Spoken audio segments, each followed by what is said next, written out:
Welcome to the magazine. Today we're here with Gloria Perperas of Gloria and Company right here in the town of Fairhaven. Welcome, Gloria. Thank you, Charlie.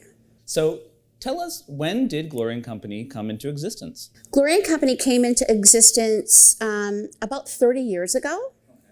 I have been in this business for about 42 years. I had a business partner for 10 years. And then we had a short stay in the north end of New Bedford, and then we've been at this location at 211 Alden Road in Fairhaven for 24 years. Wow, Mm-hmm. That's amazing. It sure is. It seems like yesterday. It's crazy. Yes, absolutely. Yeah. So what makes Gloria and Company unique? I think that for us, we were at a wonderful situation in that spa was very new to this area. There was really nothing here. And so we kind of like broke out and we decided we're just going to really bring spa to this area. And from then we've just continued to grow. We had this, the space that we're in right now, we had spa here as well. And you wonder like, where could they be? Well, after the first Christmas, we sold so many gift cards. Mm-hmm. We had to ask Michael, our landlord, Dr. Crow, how about that cottage? Do you think that we could use that cottage? And we were going to rent it for a year. And, 22 years later, the cottage has, 5 treatment rooms and it's running at full capacity on a regular basis. We're very lucky. I feel very grateful.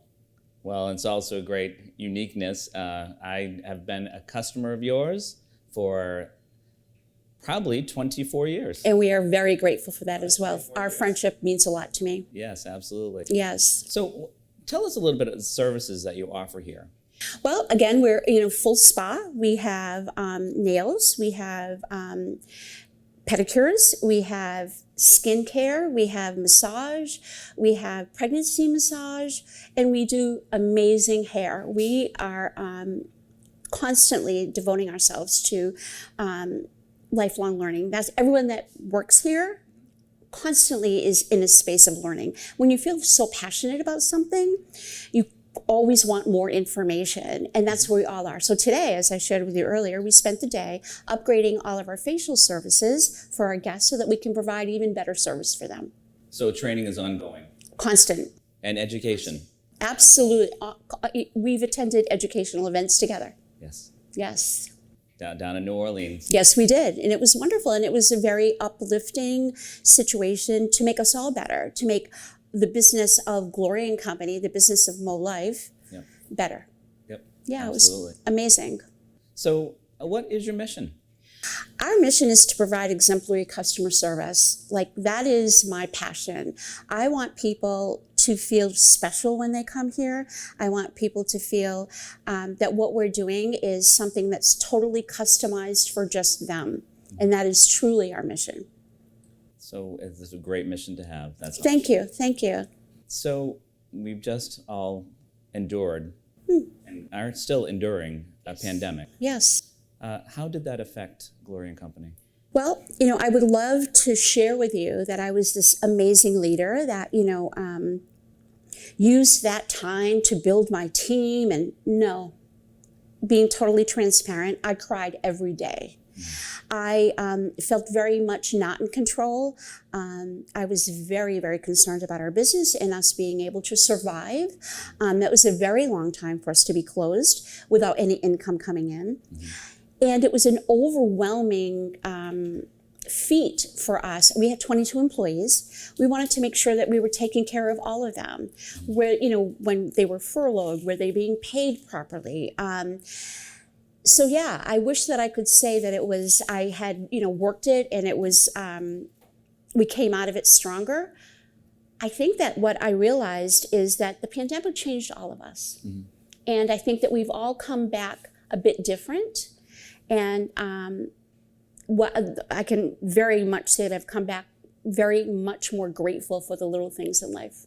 Mm-hmm. For me to be able to come in and cut hair is like a gift, truly. So we're transitioning back now. Yeah. Little by little. Yep. How has that process been? It's been interesting, and I do want to really thank all of our guests for being as understanding and cooperative as they've been. Because honestly, we did not receive any kind of protocols from the state, for an example. It was sort of, they shared with us what was going on, but it was up to every business owner, what exactly they wanted to do. So it was sort of like the mantra was, we're making decisions about things that we know nothing about. That's how it felt. And secondly, that, we're just doing the best we can. And literally that was our message. We're making these decisions. We were very, very, very conservative and very safe until we realized that, if you could go to Fenway Park without a mask and sit next to the hundreds of people that you were at, maybe we needed to rethink what we were doing here. So every day it changes a little. We began to remove the plexiglass, and we began to remove the other barriers that we had in the salon. Some are still up. They're still there. And now it's mask optional for our guests. We're continuing to follow the CDC recommendation. If you've not been vaccinated, we ask you to please wear a mask. We greet our guests wearing a mask. Yeah. If you come in without a mask, we'll ask, is it okay if I remove my mask? And it's the honor system. We are not a medical facility. We're not going to ask, have you or have you not? That is not our business, but we need to protect ourselves and the other guests and service providers that are here. And now have your employees all come back now? They have. And when we first reopened, it was just hair. And then several weeks later, it was spa. And what's really interesting about that, besides, how grateful we are that everyone is back, we are like busier than ever. Good. And I would have thought, honestly, that maybe spa would have been a little slower, that close contact. But the reality is, I think that we've all been very touch deprived. Think about that. When was the last time that we hugged people, shook hands? So literally, our number one spa service prior to the pandemic was a 60-minute massage. Now it's a 90-minute massage. No one wants 60 minutes anymore. Everyone wants to be touched just a bit longer. And again, a surprise, but a wonderful surprise. Excellent. Well, I know I was one of the people that kept bugging you every week. Absolutely. When? I know. And it was, trying. Yes, we were trying we, again, followed the directions as much as we could. We didn't jump the gun. I always kid with my team, and it's like, I'm not a rule breaker because I always get caught. I learned that as a kid. Right. If I'm going to break a rule, I'm going to be the one that's going to get caught. So no, we play by the rules 100% of the time. Well, Gloria and Company has always been very clean. It's one of the cleanest establishments I've ever walked into. Oh, thank you. Thanks. And we so work at that, now, after all this, it's even cleaner. It's crazy. I know. It was, when they talked about, if ever there was a challenge in your business and there was someone that was tested positive, you needed to deep clean. Mm-hmm. And as a team, we said, what more could we clean? Right. Do we have to clean the inside of the drawers? What does that mean? Right. So we've always been, I think it's important that you feel safe where you are, safe and clean. So what are your hours of operation? So we are here on Mondays from 9 to 5, Tuesdays from 9 to 7, Wednesday, Thursday, and Friday, 9 to 9, Saturday from 9 to 4, and in the summer we're closed on Sundays. But when fall and winter, we're open every other Sunday. And we do that because it is, as we know, this is a blue-collar community. And we want to be able to take care of guests that are working very hard all week long. And, if they, need to come in and have a service on a Saturday or Sunday, we want to make sure, or in the evening, we want to make sure we can take care of them. Absolutely. And how would someone get in touch with this great organization? Well, there are many ways. One of the things that, actually the last time that we had gone to Serious Business, there was a business there that did business text messaging, and I was fascinated by that. Mm-hmm. And I thought that's something that we would really like to do. And because of COVID, it was the perfect timing. So you can text us. You can text us at our regular business number if you prefer that form of communication. 999-1899, or you can call. You can also reach out to us online at gloriaandcompany.com. You can make an online, reservation for yourself if you'd like. Mm-hmm. Or if you really want to talk to a human being, please feel free to call. We'd love to chat. Excellent. So what's in the future for Gloria and Company? Well, again, I think that it's been hard to focus on the future with everything that's happened. It's sort of been like, let's just get through this day, let's get through this week. And one of our goals is, one of our focuses for at least the next year is really bringing our guests to a place that all of our services, there is no gender. We used to have men's haircuts and women's haircuts, but there's no gender with hair. So our goal is really going to be to create a space that whoever you are, wherever you are, that we can create a haircut, a massage, nails that will make you feel more comfortable in the skin you're in. That's our goal. That's a great goal. Yeah, we're really excited about it because love is love, right? Love is love. Yes, Absolutely. yes. So I just wanted to ask you a few more questions, if you don't mind. Of course. So you talk about the future and everything you do in the future. What are you planning to do for the community? Because you do so much for the community. And I know in the past you've had food drives, you've done many things. Anything on the horizon? Any events coming up at Gloria & Company? You know, again, it feels great to even be asked these questions because honestly, we've been kind of in the lull, you know? Just recently we've been able to gather in larger groups. Right. So we're thinking about it. We've got some things on the back burner. I'm not sharing that quite yet because it's a secret, but there's going to be some cool things happening, guaranteed. Awesome. So we can keep posted on the Facebook page. Absolutely. Yeah. Please like us on Facebook.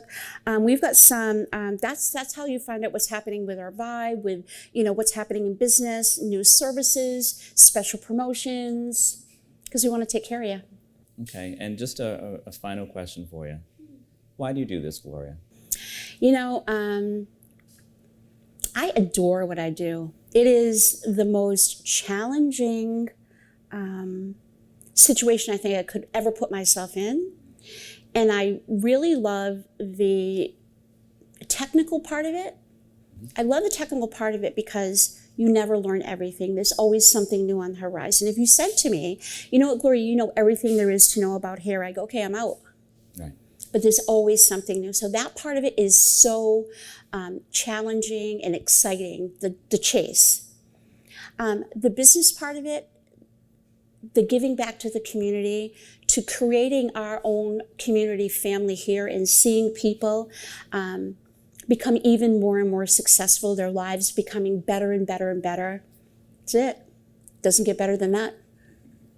Well, Gloria, I just want to thank you for all you do Thank for our you. community, for all you do for the many people that you serve, and the many people you're about to serve.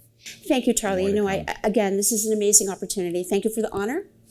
Truly, thank you. It is truly my honor, Gloria. No, it's my honor, Charlie. Thank you, Gloria. Thank you. We're back to the magazine now with our next segment with Melissa Gagne. Welcome, Melissa. Thank you so much for having me. Oh, absolutely. Pleasure. So, Melissa, tell us something about yourself and where you grew up here and some of your loves for the community.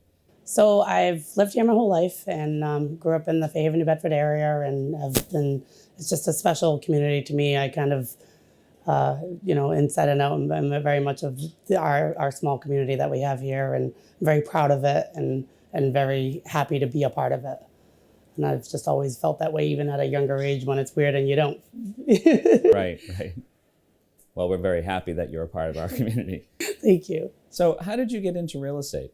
It's something that I wanted to do years before I started to do it. And it was, one of those things that you put off. And it was always something that I enjoyed. I always enjoyed real estate in general. I always enjoyed, first and foremost, I like to help people no matter what I'm doing in life, personally, professionally. And so I always thought hand in hand to be able to help somebody with, finding one of the biggest things that they're going to do in life is buy or sell their home or whatever it may be with real estate, help them with their investments and things like that. I just thought it would be really, really cool. And I said, you know what, I finally have to take a go at this and see where it takes me. And I am so glad that I did. I think some of your training also has helped people because they say that buying a house is the most stressful thing you can do. For sure. Yeah. For my background, before I was in real estate, I was in the restaurant industry my whole life. So I always joke around, but mean it wholeheartedly, that industry prepared me for a lot of the things that you go through with real estate. It's obviously on a different level, but the stress of different things and, trying to understand people and how everybody's different and everybody has different ways of handling things and communicating and whatnot maybe. So I really think that helped, being in the service industry my entire life kind of helps where you can, relate to everybody and just really try to genuinely be there as much as you can for them as they go through the process, because I'm a firm believer from day one that makes all the difference in the world. Sure. I'm sure people are very nervous, especially the first time homeowners. Absolutely. Yeah. It's one of the biggest things you'll ever do. And of course, everybody wants to make sure that they can afford it, first of all, and that, that they are picking the right house or, that they're making the right decision, the right timing. And there's just so many things involved. A lot of people are starting out, getting ready to either start their family or they're downsizing and, they're saying goodbye to memories from their whole lives of watching their kids grow up at that dinner table. And there's just so many different aspects of emotions and stress, of course, that comes along with it that, I always am very grateful to be a part of, that process, because there are, let's face it, a ton of us out there. So the fact that anybody, single-handedly comes to me and says, hey, we want you to help us, I don't take that for granted for 1 second. Well, you're very humble, but there are a lot of real estate agents out there. But you're probably one of the best, and according to a lot of awards that you've achieved. And tell us something about some of the awards, because people don't realize that, it's really hard to be a real estate agent. It is. Especially when, it's hard to find houses. Yes, it is. Especially in this market. For sure. We've been in a low inventory, and then, of course, COVID happened, and the inventory got even lower, so it brought it to a whole nother level. But the, real estate is, I love my job. I love what I do. I love the everyday people that I get to meet. And, there's different things that come along with it. I'm working when everybody else is not working. So, big kudos to my friends who put up with me for always being the one at work while everybody's getting together. But, it comes with the territory of the job, and it's what we sign up for. So. And didn't you win South Coast Best? Did 2 years in a row. It still is it's also surreal. But I ended up winning it 2 years in a row, first place on both. And it was just such a cool experience. The second year, of course, by the time they did the award show, we were already in COVID. Right. So it was all virtual. So that was very different. Yeah. But the first year was awesome because they put on a really nice dinner, and it was a really, really cool thing. And, you get to see your colleagues and just other people with businesses out there that you get to support. And it's a very positive experience. And it was really amazing to, I didn't know I was in the running for it. And the next thing you know, I ran into people and they said, oh, we voted for you. And I'm like, voted for me for what? and then next thing you know, I was in the top 5, and then it was the top 3, and then I won first place. And and then the second year comes around, I said, oh, that's not going to happen again. And then I won. It was amazing. It was really, really cool. Well, that's great. Congratulations. Thank you so much. Quite an achievement. I couldn't do it without our community and with my clients and the people that trust me. That's what got me all of that. So I thank you and everybody around that supports me. Absolutely. So you mentioned the pandemic. How has the pandemic affected real estate? So it's been very interesting, like anything else with any other, everybody trying to learn the new way, us included, because really who had been through that, before.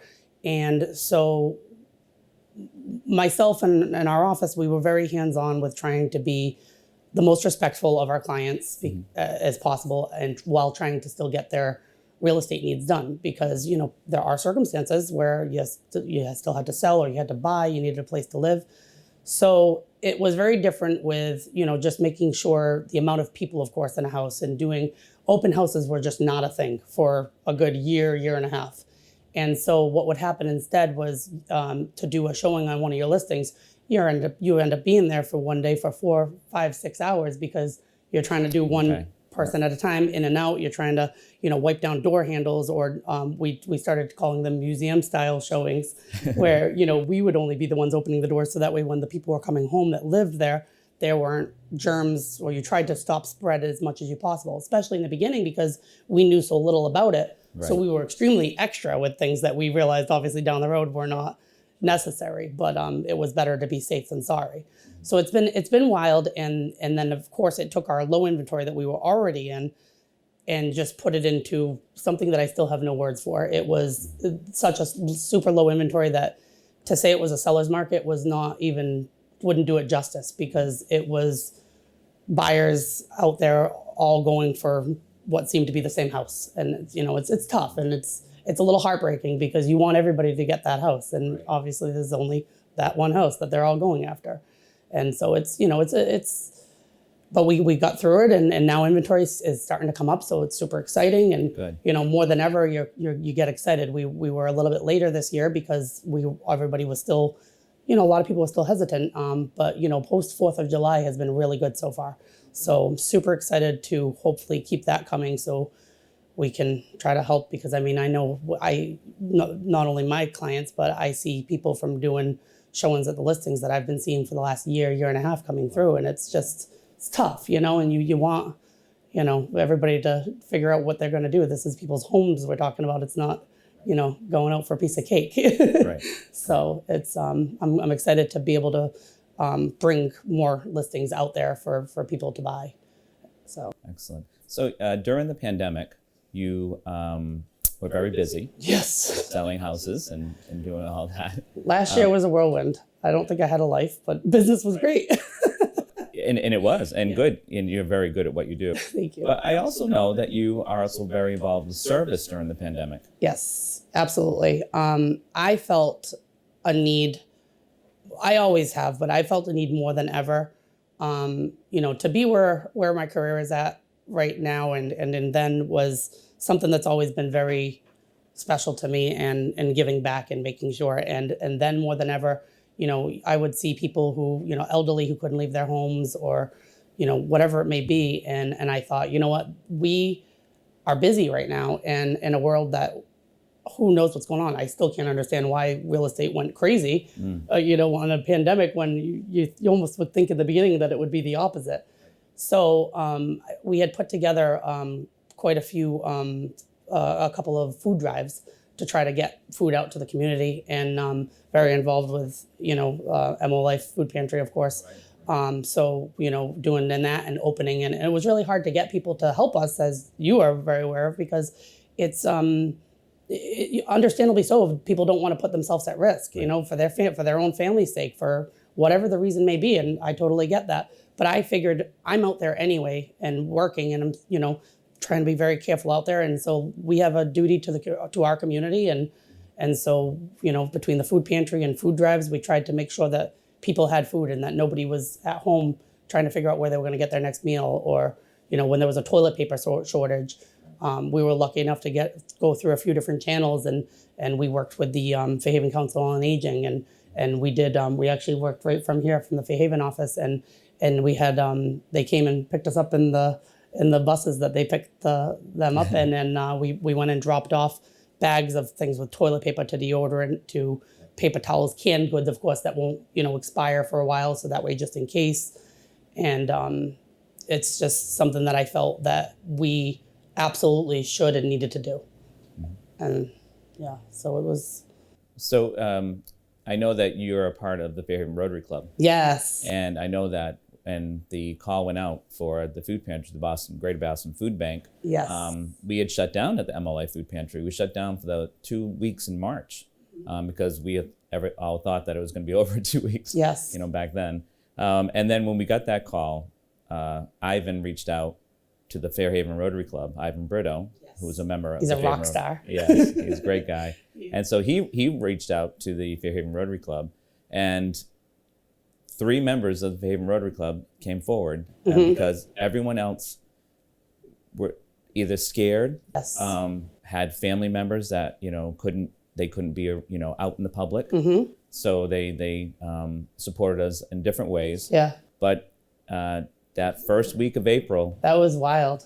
when we reopened the food bank, and it was you, me, and Ivan, That was wild. we didn't know what to expect. No. And there were people, a lot of them. There were a lot of people. And people were so grateful, grateful. And there were so many people coming in and out that you didn't really get time to chat with people, but the stories that people would tell us as we're handing them bags, you just couldn't help but know right then and there, we're here and we had to be here, and it's a good thing we're here. And it was kind of, one of those things that we're very grateful and proud to be a part of. And, I'm lucky to be surrounded by good people that do these things so I can be a part of it, and that's half the battle. So I think it was really cool what we did, and it was something special that I definitely will remember for stories to come for years, We got plenty of exercise during that time Yes, period, I too. keep on wondering why I'm not skinny yet, but there's that too. Running up and down the stairs. Running up and down the stairs, and then the cold to the heat. Yeah, the cold to the heat. That wasn't fun. No. Because then you're cold, but you end up hot. But you managed to, through your support and service, to feed over 500 people a month. It was pretty impressive. And we even did some deliveries. Yes, you did. You did some deliveries. It's like you have a hard time saying no when certain people, when people call and say, hey, we have no way of getting there, you kind of, how do you say no? Right. You have a vehicle. Okay. Right. And, it's tough because you're trying to also, take care of your own business and everything going on. And so it was really nice because we all binded together to really help each other and make it all work. Yeah. So I felt like it was a really good happy medium that, we're all taking care of each other while still trying to get everything done for our clients, Well, service is definitely a part of you. And we mentioned the Fairhaven Rotary Club. Why did you join the Fairhaven Rotary Club? Service has always been just a part of me. It's something that has, been instilled in me as a child and brought up that way. But it also was something that naturally just came, where I feel that's what we're put on this world to do, and to help each other, and that's what the world is supposed to go around with, right? We hope. And so the Fairhaven Rotary Club, I had always known, since you're a kid, you hear about it, and you just always looked up to the people in it. And when I was asked if I would join it, I was completely honored, and thought, well, I guess that's awesome. I don't know, you kind of feel like, hey, I made it in life. But it was really cool. And I've met, knew most of the people through the community, but met some really cool people through it. And I feel like, we all hands-on really come together and do different things to help. But the biggest reason is, community and serving your community. And it's so much of the fact that everybody on the Rotary Club is, they make me want to do more. Because everybody on it does so much, it makes you feel like you need to do even more. Mm-hmm. And that's a beautiful thing to have, the right people are surrounding you that makes you want to do even more and do even better, Excellent. And so, yeah, it's been a really, really cool, very cool experience. So we're here in your Fairhaven office. Yes. So do you have other offices? So yes, so this is Remax Vantage in Fairhaven. This is where you can find me. But we do have our other office, and it's our bigger, newer office is in Dartmouth. We're both conveniently located right off of Route 6. So we're Route 6 Fairhaven, Route 6 Dartmouth, which is great. And we have over 60 agents at this point now, and it's been really awesome. We all, a very similar thing, we all come together to help each other when in need, and when we were doing with the Rotary Club and things like that, and anything that came through, I always joke around saying, okay, sorry guys, I have another thing that I want to do, and I figure eventually they're going to get tired of me. But every time I do it, everybody's like, okay, what do you need? Let's do this. Let's bind together, and it's been a really special thing that is something that I'm very proud to be a part of. So Melissa, how can someone get in touch with you? So my cell phone number, I have my cell phone on me pretty much all the time. You can come and visit us here right at Remax in Fairhaven Vantage. You can call me on my cell phone. You can email me. Social media, we know, is huge these days. So get a lot of messages from social media and whatnot. But I'm always available. I always say that text me on my cell phone is the quickest way to get a hold of me, because as you're going throughout the day, it's a good way to go. That's excellent. So the future is bright, Melissa. I hope so. It's been very cool. Since I've been with Remax, I just actually made the top 40 under 40 for with Remax. Awesome. So that was really cool. So I just keep on hoping it keeps on going. That's excellent. Yeah. Very good. Well, you're a great part of our community. We're very blessed to have you in our community. Thank you. I'm proud to know you. And I just want to say thank you for all you do. Thank you. You do in front of the scenes and behind the scenes. Thank you very much. It's very special. I'm honored to be here. Thank you, Appreciate you Melissa. having me. Absolutely. Thank you, Melissa. Take care. You too.